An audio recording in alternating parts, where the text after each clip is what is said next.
Commander Sarah Chen stood at the observation deck of New Kepler Station and watched the gas giant's purple storms swirl below. The massive planet filled half the view, its rings catching starlight like scattered diamonds. She never got tired of this sight.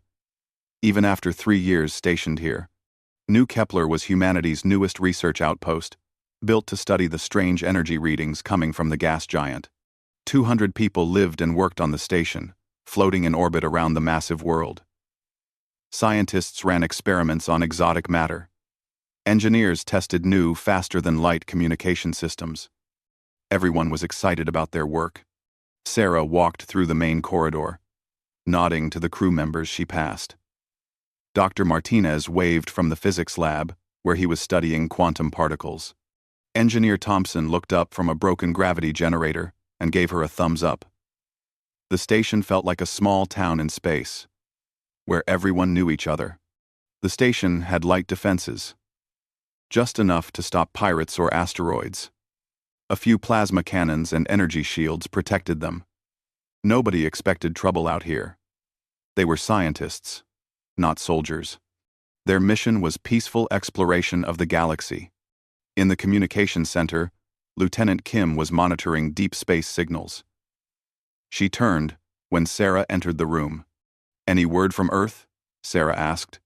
"The weekly supply ship should arrive next month," Kim replied.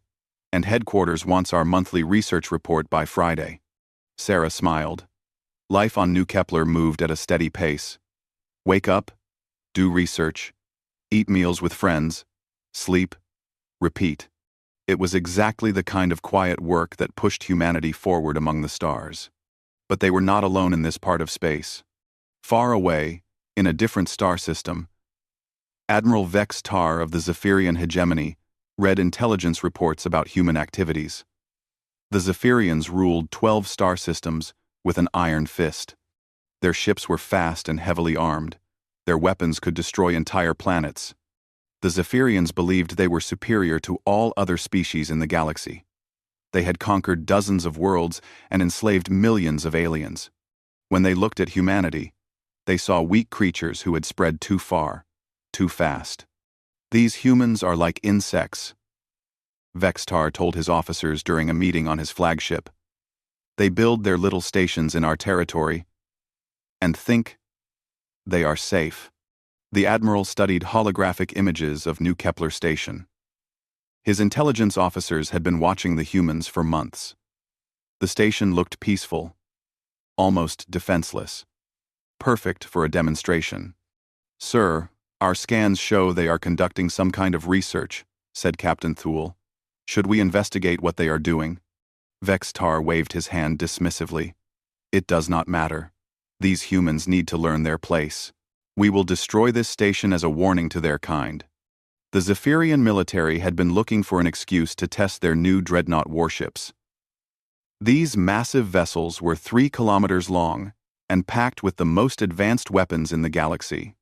Plasma cannons that could melt through any armor. Quantum shields that deflected most attacks.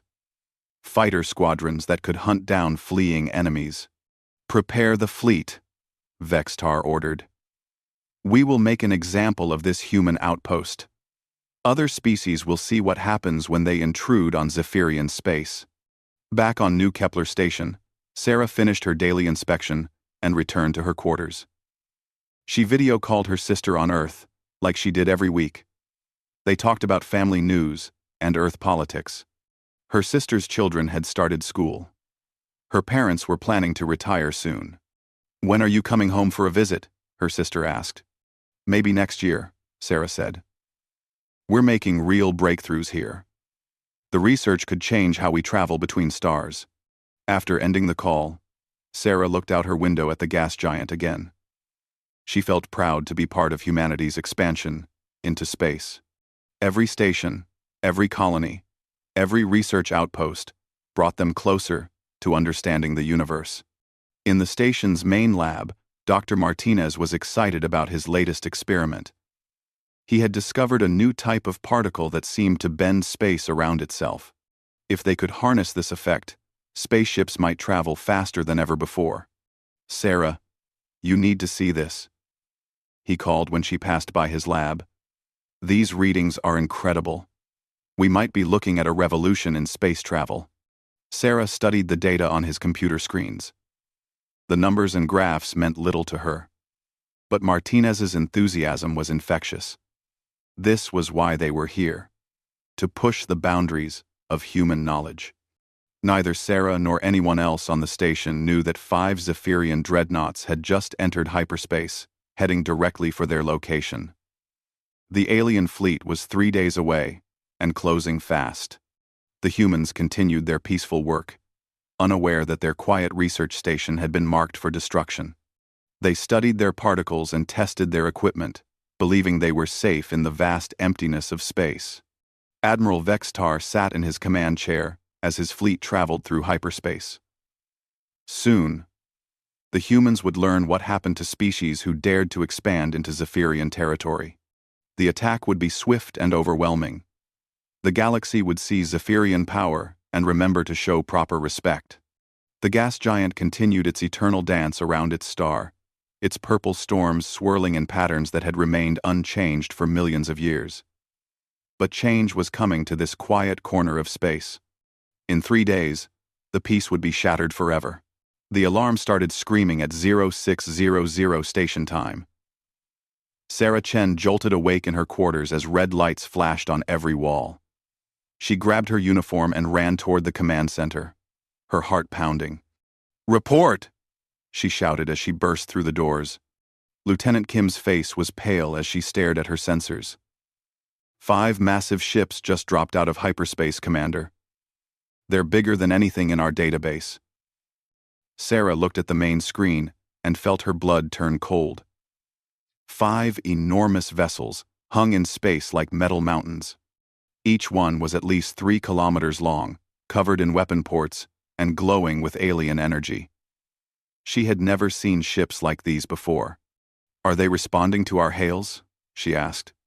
"Nothing yet," Kim replied. "Wait. Incoming transmission."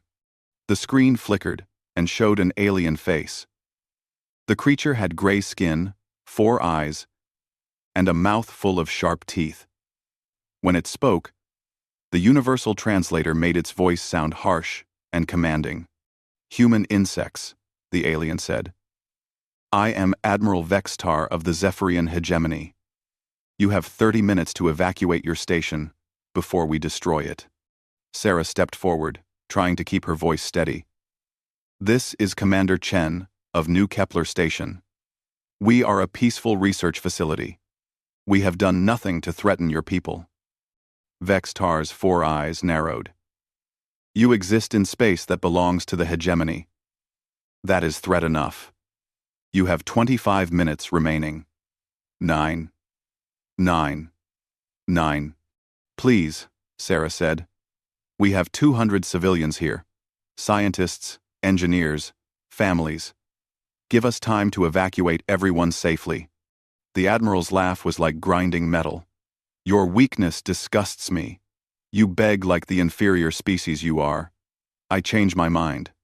You have 5 minutes to surrender, or we will hunt down every escape pod." The transmission ended. Sarah stared at the blank screen for a moment, then snapped into action. "All hands, abandon station," she announced over the ship-wide communication system. "This is not a drill. Proceed to escape pods immediately. We have 5 minutes." Chaos erupted throughout New Kepler Station.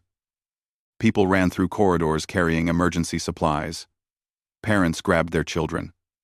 Scientists tried to save their research data. Engineer Thompson worked frantically to overload the station's power core, hoping to damage the enemy ships when it exploded. Dr. Martinez appeared at Sarah's side.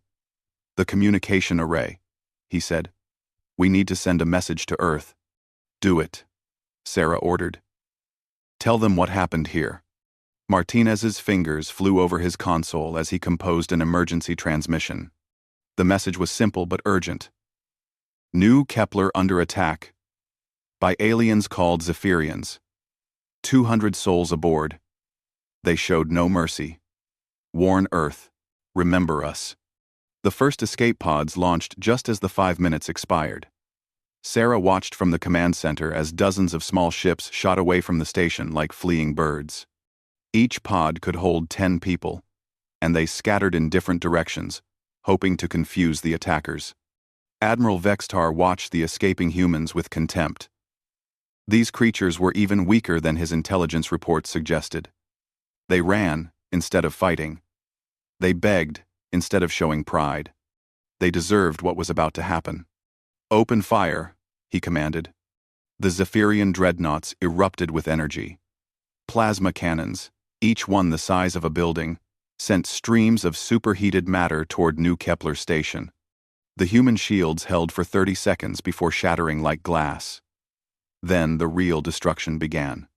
Sarah felt the station shake apart around her. Explosions ripped through the hull.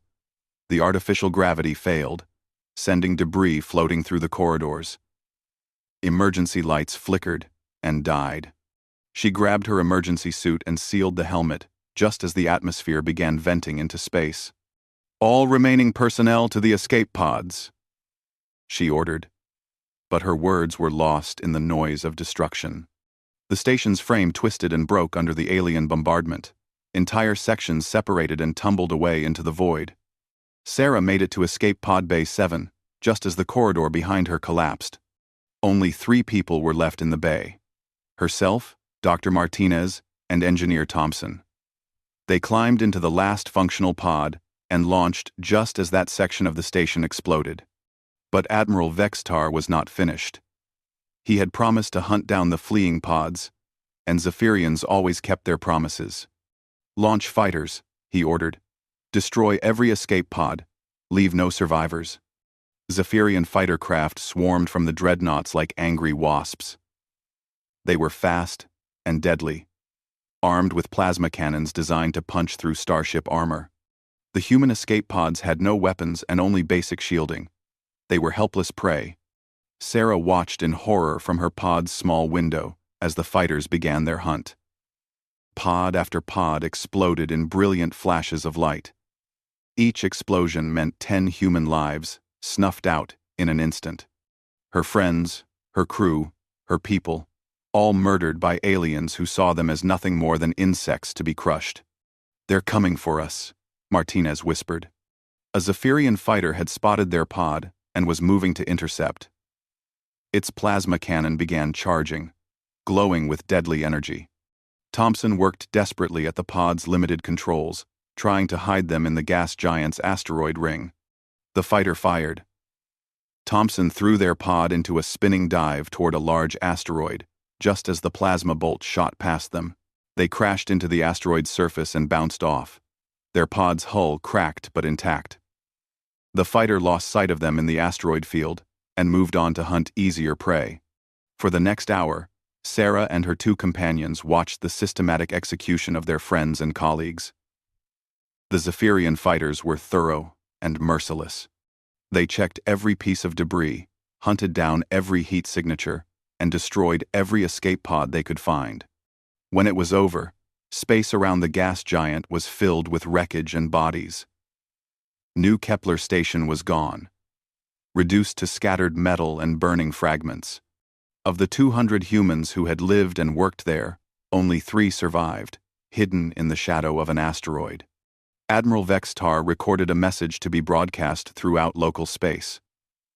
"Let all species see what happens to those who intrude on Zephyrian territory," he said. "The humans thought they were safe in their little station. They learned otherwise. Remember this lesson well." The Zephyrian fleet jumped back into hyperspace, leaving only death and destruction behind. They had accomplished their mission in less than 2 hours. To them, it was a successful operation, pest control on a galactic scale. Sarah Chen floated in her damaged escape pod, staring out at the debris field that had once been her home. Her hands shook as she activated the pod's emergency beacon, knowing it would take weeks for the signal to reach human space. She began to record her own message, her voice steady despite the tears on her face. "This is Commander Sarah Chen of New Kepler Station. The Zephyrians attacked without provocation. They murdered everyone. scientists, engineers, families. They hunted down our escape pods like animals. Earth must know. Earth must remember. They showed us no mercy. They deserve none in return. 3 weeks after the massacre, Sarah Chen's emergency signal reached Earth's Deep Space Monitoring Station on Pluto. The automated systems flagged it as urgent and forwarded it immediately to military command in Washington. Fleet Admiral Marcus Thorne was drinking his morning coffee when his aide burst into his office. Colonel Williams looked pale and shaken as he handed over a data pad.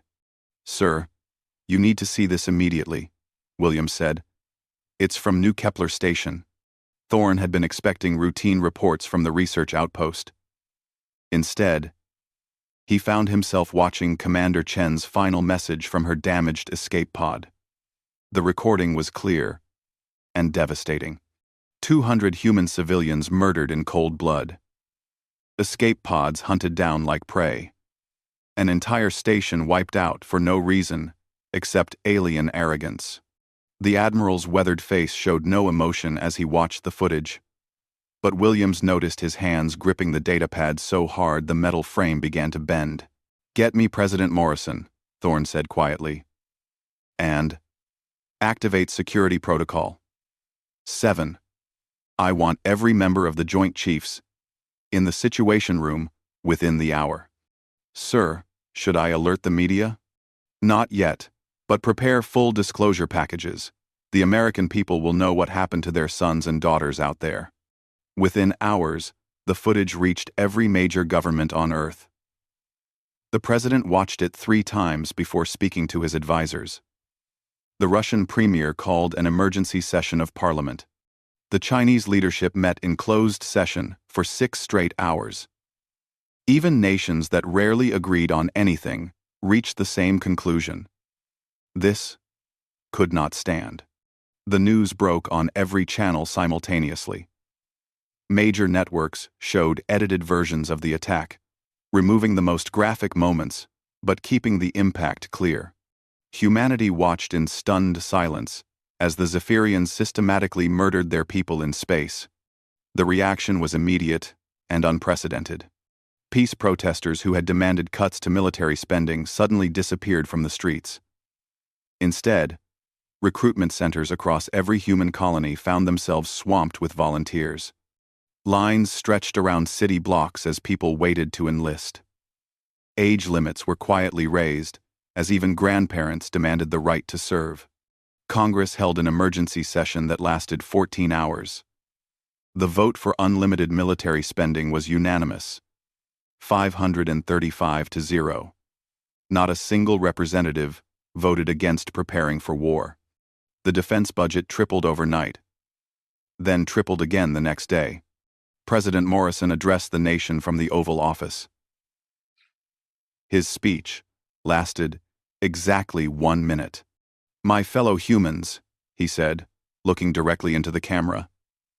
3 weeks ago, aliens calling themselves the Zephyrian hegemony attacked our people at New Kepler Station. They murdered 200 innocent civilians. They hunted down families trying to escape. They recorded their crimes and broadcast them across the galaxy as a warning to other species. They made one critical error in judgment. They attacked humans. We will respond accordingly. Behind the scenes, Fleet Admiral Thorne activated humanity's most classified project. For 50 years, Earth's military planners had prepared for exactly this scenario: total war against a superior alien force. The plans had codenames like Sledgehammer and Final Solution and Divine Retribution. Deep space monitoring stations throughout human territory began tracking every Zephyrian ship in known space. Spy satellites hidden in asteroid fields activated and started transmitting targeting data. Intelligence operatives embedded in alien governments sent detailed reports about Zephyrian military capabilities. The massive shipyards of Luna, Mars, and the asteroid belt received new orders. Every facility that had been building exploration vessels and cargo haulers suddenly retooled for military production. Automated factories began consuming entire asteroids to feed the growing war machine. But Earth's real strength lay hidden in the outer system, far from prying alien eyes. For decades, humanity had been building secret facilities in the darkness beyond Pluto. Entire moons had been hollowed out and converted into shipyards. Massive automated factories operated around the clock, powered by the unlimited energy of fusion reactors. Admiral Thorne stood in the command center of Facility Omega, buried deep inside the dwarf planet Eris. Through the reinforced windows, he could see the construction bays where humanity's newest warships were taking shape. These vessels dwarfed anything in the current human fleet. They were designed for one purpose: overwhelming force projection against superior enemies. "Status report," he ordered. "First wave production is ahead of schedule," replied General Harrison, the facility's commander. "We'll have 50 dreadnoughts ready within 6 months. The heavy siege platforms will take longer, but the first 12 should be operational within 8 months. Thorne nodded. "And the special weapons? Planet crackers are in final testing. The antimatter torpedoes exceeded all expectations. The nanophage deployment systems are disturbing, sir, but effective." "Good. Begin Phase 2 immediately. I want every hidden facility operating at maximum capacity." Throughout human space, similar scenes played out in secret. The asteroid belt hummed with hidden activity as massive mining operations consumed entire asteroids. Jupiter's moons concealed sprawling shipyards protected by stealth technology. Even Earth's ocean floors had been converted into manufacturing centers, building the components for humanity's response. The Zephyrian hegemony remained blissfully unaware of the storm gathering against them. Their intelligence services reported increased human military activity, but Admiral Vextar dismissed it as primitive posturing. "Let them build their little ships," he told his staff during a briefing on the hegemony capital world. "We have ruled this sector for 3 centuries. What can these upstart humans possibly do against our proven superiority?" Captain Thule looked uncomfortable. "Sir, our long-range sensors are detecting unusual activity in several human systems. Large-scale construction, increased energy signatures. Perhaps we should investigate." Vextar waved dismissively. "Paranoia. They are probably building more research stations, like the one we destroyed. Let them waste their resources on pointless expansion. It will make them easier to conquer when we decide their territory is worth claiming." But some Zephyrian officers were not so confident. Deep space patrol ships reported strange contacts at the edge of their sensors. Massive objects moving between star systems, always just beyond visual range. When investigation fleets arrived, they found empty space and no trace of whatever had been detected. The disappearances started small. A patrol ship here, a listening post there. The hegemony military chalked it up to equipment failures or navigational errors. Space was vast, and even advanced civilizations lost the occasional vessel to accidents or unknown phenomena. But the pattern was expanding. Entire sectors were going dark, their monitoring stations falling silent one by one. Supply convoys began vanishing without trace or distress call. When search and rescue ships investigated, they found nothing. No debris, no survivors, no clues about what had happened. Admiral Vextar finally began to pay attention when 3 of his own dreadnoughts went missing in the same week. These were not small patrol craft or isolated outposts. They were state-of-the-art warships with crews of thousands, protected by the finest shields and weapons in the hegemony fleet.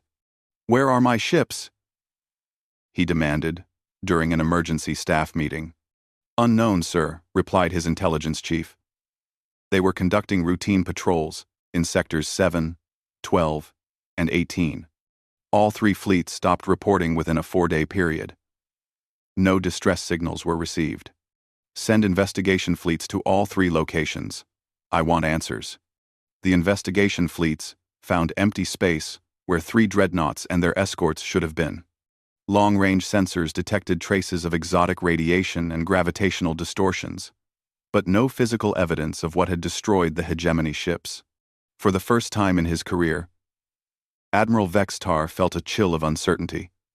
The humans had been silent for months, their space dark and apparently empty.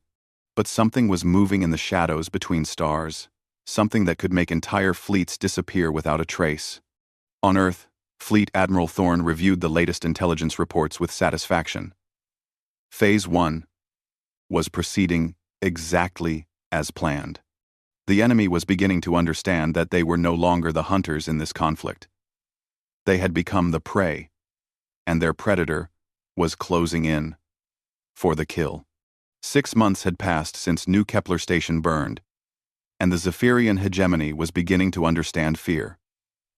What started as missing patrol ships had become a systematic dismantling of their outer territories. Entire star systems had gone silent, their monitoring stations destroyed, their defense fleets vanished. Admiral Vextar stood before a holographic map of hegemony space, watching red zones spread like a disease across their territory. Each red zone marked an area where they had lost all contact with their forces. The pattern was clear and terrifying. Something was hunting them with methodical precision. 17 more ships lost this week, reported Captain Thule, his voice tight with barely controlled panic. 3 patrol squadrons, 2 heavy cruisers, and an entire supply convoy. No distress signals, no debris, nothing. Vextar studied the tactical display with growing dread. The attacks showed intelligence and planning. Whoever was doing this knew hegemony patrol routes, supply schedules, and communication protocols. They struck like ghosts, appearing just long enough to destroy their targets before vanishing back into the void. "What do our scouts report about human space?" Vextar asked. "That's the disturbing part, sir. Human space appears completely empty. No ship movements, no communication traffic, nothing. It's like they all just disappeared." But the humans had not disappeared. They had simply learned to move in ways the Zephyrians could not detect. Deep in the darkness beyond Pluto, Fleet Admiral Thorne commanded humanity's response from the bridge of the UES Retribution, Earth's newest and most powerful dreadnought. The ship was 5 kilometers long and packed with weapons technology that pushed the boundaries of physics. Its stealth systems made it invisible to conventional sensors, and its weapons could crack planets. Around the Retribution, 10,000 similar vessels moved through space like silent predators. This was Battlefleet Omega, humanity's answer to alien aggression. Every ship was crewed by volunteers who had watched the footage from New Kepler. Every captain carried orders signed in the blood of murdered civilians. "Target acquisition complete," reported Commander Nash from the tactical station. "Zephyrian Supply Depot at coordinates 147 Gamma 9. Estimated garrison of 50,000 personnel." Thorne studied the tactical readout. The depot was a massive space station that supplied hegemony forces across 3 star systems. Its destruction would cripple enemy operations in the entire sector. "Rules of engagement?" Nash asked. "The same as always," Thorne replied coldly.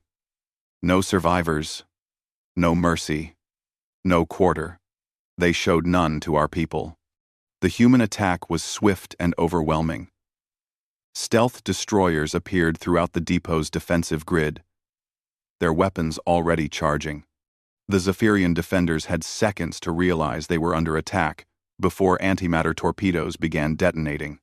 The space station's shields held for exactly 47 seconds before collapsing under the concentrated firepower. Then, the real destruction began. Planet cracker weapons, originally designed to mine asteroids, tore through the station's hull like paper. Nanophage swarms consumed entire sections, converting matter into more weapons that spread throughout the facility. Within an hour, the supply depot was gone. 50,000 Zephyrians died in screaming agony as nanophages dissolved them at the molecular level. Their final transmissions were broadcasts of pure terror as they realized what was happening to them. Admiral Vexus Tar received the depot's last transmission in his command center. The voice of Commander Kelthar, the station's commanding officer, was distorted by static and fear. "They're everywhere. Ships appearing from nowhere. weapons we've never seen before. The nanophages are spreading through Deck 7, 8, 9. By the ancient gods, they're dissolving everything. This isn't war, it's extermination. Tell my family. The transmission ended in a burst of static. Vex Tar stared at the empty screen, his 4 hands trembling. Commander Kelthar had been his student at the military academy, one of the finest officers in the hegemony fleet. Now he was dead, along with everyone under his command. "Sir," Captain Thule said quietly, "long-range sensors are detecting massive gravimetric disturbances moving through sectors 4 and 5. Whatever destroyed the depot is heading for our outer colonies." Vex's Tar knew he should order evacuations, should pull back his forces to defend the inner systems. But hegemony doctrine demanded strength, not retreat. He had built his career on crushing inferior species. The idea that humans might be superior was impossible to accept. "Double all patrols," he ordered, "and send a message to High Command. Request immediate reinforcement with the 3rd and 4th fleets." But reinforcements would take weeks to arrive, and the humans were not waiting. Across Zephyrian space, the pattern of destruction continued. Mining colonies vanished overnight. Military bases were found empty. Their personnel simply gone. Trade routes became death traps, where merchant ships entered, but never emerged. The humans had learned much from studying captured Zephyrian technology. Every destroyed ship, every overrun base, provided new intelligence about enemy capabilities and weaknesses. Human engineers reverse-engineered alien weapons and improved upon them. What the Zephyrians had developed over centuries, humanity perfected in months. Dr. Martinez, one of the 3 survivors from New Kepler Station, worked in Earth's most classified research facility. The exotic particles he had discovered before the attack had been weaponized into reality-warping devices that could tear holes in space itself. His grief over his murdered colleagues had transformed into cold scientific fury. "The quantum disruptors are ready for field testing," he reported to Admiral Thorne during a classified briefing. "They can destabilize matter at the subatomic level across a range of 50 kilometers.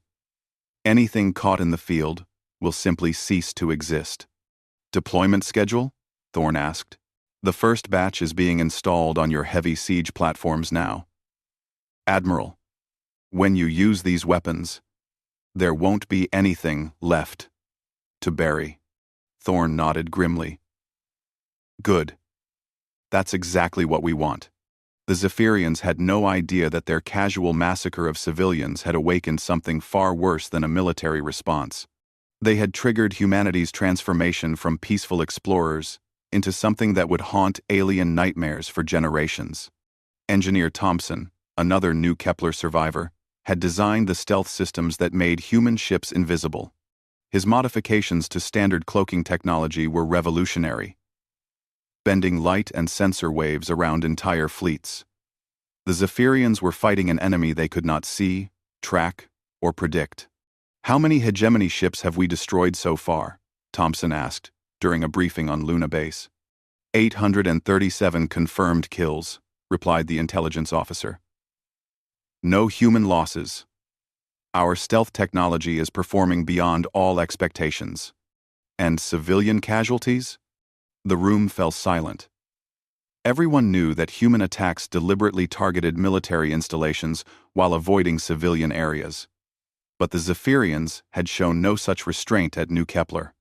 The question hanging in the air was whether humanity would continue to fight clean or embrace total war. Admiral Thorne answered the unspoken question when he addressed the fleet commanders later that day. His words were recorded and would be studied by historians for centuries to come. "We are not them," he said. "We do not murder families. We do not hunt down escape pods filled with children. We are better than that. But make no mistake, every Zephyrian soldier, every military officer, every ship that serves their war machine will be destroyed. We will dismantle their empire piece by piece until nothing remains but dust and regret." The hunt continued across the galaxy. Zephyrian military forces found themselves trapped in an invisible net that grew tighter each day. Supply lines were cut. Communications were jammed. Reinforcements never arrived at their destinations. The mighty hegemony, masters of a dozen star systems, began to crumble under the systematic assault of an enemy they had dismissed as primitive. Admiral Vextar received reports of increasing panic throughout hegemony space. Military commanders demanded evacuation of their families. Civilian populations fled toward the inner systems. Some colonies declared independence and begged for human mercy. "Sir," Captain Thule said during one of their daily briefings, "intelligence suggests the humans are preparing for a major assault on the core systems. Long-range probes have detected massive fleet concentrations moving toward the capital." Vextar looked at the tactical display one last time. The red zones now covered over 60% of hegemony space. His mighty empire was dying, consumed by shadows that struck without warning and vanished without trace. "Send a message to all surviving fleet commands," he ordered. "Fall back to the homeworld. We make our final stand at HFY." But deep in his hearts, Admiral Vextar knew the truth. The humans were not coming to conquer them. They were coming to finish what they had started when they murdered 200 innocent people at a research station. The humans were coming for revenge, and nothing in the galaxy could stop them. Exactly 1 year after the New Kepler massacre, the human fleet revealed itself above the Zephyrian homeworld of HFY. Admiral Vextar stood on the bridge of his flagship, the Eternal Glory, and stared in absolute horror at what filled the space around his planet. The human armada was beyond comprehension. 10,000 ships stretched across the star system like a metal constellation. Massive dreadnoughts, each one larger than HFY's capital city. Siege platforms that dwarfed entire space stations. Carriers disgorging endless swarms of fighter craft. Battle cruisers bristling with weapons that defied Zephyrian understanding. "How many?" Vextar whispered to his tactical officer. "Sensors can barely count them all, sir. At least 10,000 major vessels, maybe more. They must have turned their entire civilization into a war machine." That was exactly what humanity had done. Every factory, every shipyard, every resource in human space had been converted to a single purpose: the complete destruction of the Zephyrian hegemony. Nothing had been too expensive, no sacrifice too great. An entire species had focused their brilliant minds and unlimited determination on perfecting the art of war. The human fleet hung in perfect formation around HFY, a demonstration of military precision that made the Zephyrian defenders look like scattered insects. At the center of the formation, the massive dreadnought UES Retribution dwarfed everything around it. Its hull was scarred from a year of battles, marked with the names of destroyed hegemony worlds. Fleet Admiral Marcus Thorne stood on his command bridge and looked down at the planet that had spawned the species responsible for New Kepler. HFY was beautiful, with blue oceans and green continents that reminded him of Earth. Billions of Zephyrians lived on its surface, going about their daily lives while their military prepared for the final battle. "Sir," Commander Nash reported, "all fleet elements report ready. Weapons charged, targeting solutions locked. We're receiving surrender signals from 12 hegemony vessels." Thorne studied the tactical display without emotion. The Zephyrian defense fleet was impressive. By galactic standards, 300 ships, including 50 dreadnoughts. A year ago, such a force would have terrified humanity. Now, it looked pathetically small compared to the armada that had hunted their kind across the galaxy. "Open a channel to all Zephyrian forces," Thorne ordered. "All frequencies. All bands. I want every military officer and civilian on that planet to hear this." The communication systems of 10,000 human ships linked together, creating a broadcast powerful enough to reach every receiver in the star system. Admiral Vextar's face appeared on Thorne's screen, his 4 eyes wide with the desperate hope that humans might show mercy. "This is Fleet Admiral Marcus Thorne of the United Earth Space Forces," he began, his voice carrying across space to reach every Zephyrian ear. "Exactly 1 year ago, your forces attacked New Kepler Station. You murdered 188 innocent civilians. You hunted down escape pods filled with families and children. You recorded your crimes and broadcast them as a warning to other species." Vextar tried to interrupt.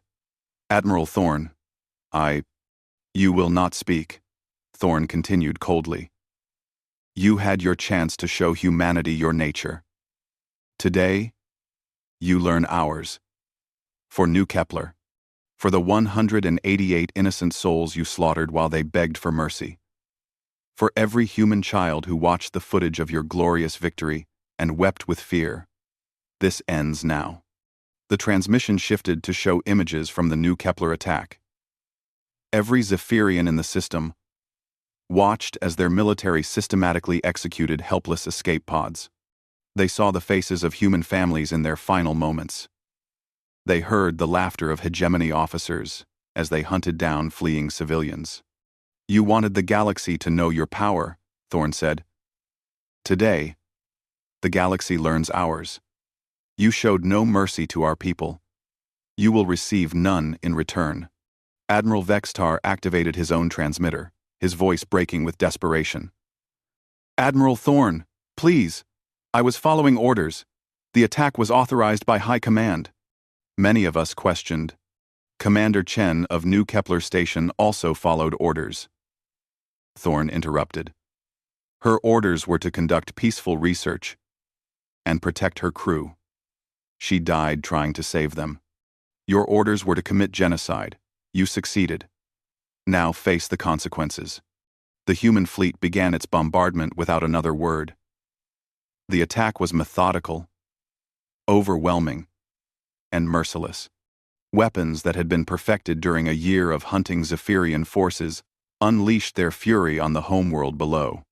Planet crackers, originally designed for asteroid mining, split Zephy's continents like rotten fruit. The massive kinetic projectiles traveled at nearly the speed of light, each one carrying the power of a dozen nuclear weapons. They punched through the planet's crust and shattered tectonic plates, creating earthquakes that registered beyond any scale. Antimatter torpedoes followed, each one capable of annihilating everything within 100 kilometers. They struck the planet's surface like falling stars, creating craters that could be seen from orbit. Ancient cities that had stood for millennia vanished in microseconds, leaving only glass and radiation. The Zephyrian defense fleet tried to fight back, but their weapons were useless against human technology. Their plasma cannons, so devastating against conventional armor, barely scorched the hulls of human dreadnoughts. Their quantum shields, pride of hegemony engineering, collapsed under the first volley of human fire. Dr. Martinez watched from the science vessel UES Newton as his quantum disruptors were deployed for the first time in battle. The exotic particles he had discovered at New Kepler, now weaponized beyond imagination, reached down to Zephy's surface and began unraveling matter at the subatomic level. Entire mountain ranges simply ceased to exist as reality broke down around them. The planet's magnetic field fluctuated wildly as fundamental forces were torn apart and rebuilt. What had once been solid ground became something that existed between dimensions. Neither matter nor energy, but something altogether more terrifying. Engineer Thompson's nanophage swarms were released in the final phase of the attack. The microscopic machines had been programmed with one simple directive: consume everything that carried Zephyrian genetic markers. They fell to the planet's surface like invisible snow and began their work. The nanophages were perfectly selective. They ignored human DNA completely, along with any other species that might be present on Zephy. But Zephyrian cells were converted into more nanophages, which spread to find new targets. The process was silent, efficient, and absolutely final. Admiral Vextar watched his homeworld die from the bridge of his flagship. His own ship was disabled, but not destroyed, The humans wanted witnesses to their power. Through his viewports, he could see continents cracking apart, oceans boiling away, and the very atmosphere beginning to dissipate into space. Please. He transmitted on all frequencies. We surrender. Unconditional surrender. Stop this madness. Well, one conditional surrender. Thorne's voice came back immediately, as cold as the void between stars. Commander Chen requested safe passage for civilian evacuees. You laughed at her. Doctor. Martinez begged for time to evacuate families. You reduced your deadline and hunted them down like animals. Your surrender is noted and rejected. The bombardment continued for 72 hours. When it finally ended, HFY no longer existed as a living world. The planet still orbited its star, but its surface was a wasteland of glass and ash. No buildings remained standing. No life remained alive. Even the planet's rotation had been altered by the massive impacts. 10 billion Zephyrians had died in 3 days. The species that had ruled 12 star systems for 3 centuries was extinct. Their mighty empire had been reduced to scattered survivors hiding in distant colonies, begging other species for protection from human vengeance. Fleet Admiral Thorne transmitted one final message to the galaxy, broadcast on every frequency and sent to every known civilization. His words were simple, but would echo through history for millennia to come. This is Admiral Marcus Thorne of Earth. Let it be known throughout the galaxy that the Zephyrian hegemony attacked and murdered 188 innocent human civilians at New Kepler Station. Today, their homeworld pays the price for that crime. We are not conquerors. We are not interested in your territories or your resources, but we will not forget, and we will not forgive those who harm our people. Choose your next actions very carefully. The human fleet vanished as suddenly as it had appeared, jumping back into hyperspace and leaving behind only the dead world of HFY as a monument to their wrath. Throughout the galaxy, species that had been planning aggression against human colonies quietly abandoned those plans. Treaties of non-aggression were hastily drafted. Even the oldest and most powerful civilizations began sending ambassadors to Earth with gifts and pledges of friendship. Commander Sarah Chen, Dr. Martinez, and Engineer Thompson stood together in the observation deck of the UES Retribution as it returned to Earth. They had all requested to witness the final battle, to see justice delivered for their murdered friends and colleagues. Is it over? Martinez asked quietly. This part is, Sarah replied. The galaxy knows what happens when you attack human civilians. We've bought peace for our children and their children. Thompson nodded toward the stars ahead. The New Kepler Memorial is complete now. Every name carved in stone. Every story told. They won't be forgotten. As the human fleet approached Earth, they passed the massive memorial station built in orbit around Luna. The names of 188 civilians were inscribed in letters 10 meters tall, visible from space. Below each name was a simple inscription. They died in peace. Their deaths purchased justice. The galaxy had learned a terrible lesson about humanity. Behind their curiosity and diplomatic nature lay an industrial war machine capable of erasing entire civilizations from existence. They were not warlike by nature, but when their children were murdered, they became something far more dangerous than conquerors. They became the final arbiters of justice among the stars, and their judgment was absolute and eternal.